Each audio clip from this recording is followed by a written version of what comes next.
बिस्मिल्लाहिर्रहमानिर्रहीम बिस्मिल्लाहिर्रहमानिर्रहीम। अल्हम्दुलिल्लाह, आज कस्त नंबर 264 में आपके मसाइल और उनके हल के साथ एक मरतबा फिर आपके सामने हाजिरी हुई है।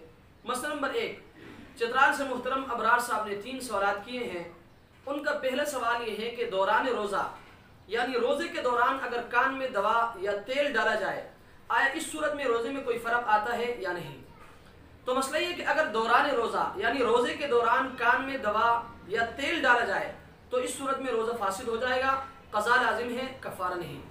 लेकिन अगर गुस्ल के दौरान कान में पानी चला जाए तो इस सूरत में रोज़े में कोई फ़र्क नहीं आता। अल-मुहीतुल बुरहानी जिल्द नंबर 3 सफ़ा नंबर 447।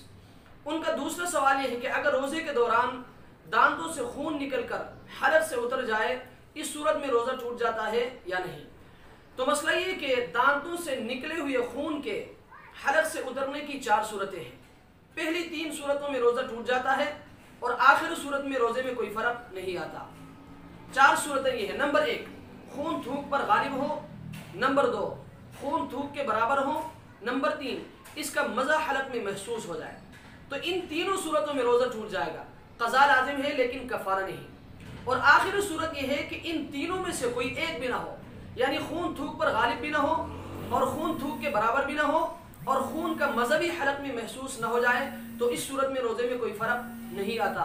फतावा शामी जिल्द नंबर 3 सफ़ा नंबर 422। उनका तीसरा सवाल यह है कि अगर दौरान रोज़ा दांतों में फंसे हुए खाने को अगर किसी ने निगल लिया तो इस सूरत में इससे रोज़ा टूट जाता है या नहीं।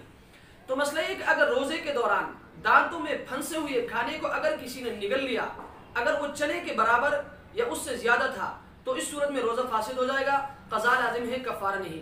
और अगर कम था तो इस सूरत में रोज़े में कोई फ़र्क नहीं आएगा। लेकिन एक सूरत ऐसी है कि उस सूरत में अगर वो चने के बराबर हो या उससे कम हो, दोनों सूरतों में रोज़ा टूट जाएगा। वो सूरत ये है कि अगर आपने उस खाने को बाहर निकाला, मुंह से निकालने के बाद फिर आपने मुंह में डाल दिया और अंदर निकल लिया, इस सूरत में आपका रोज़ा टूट जाएगा।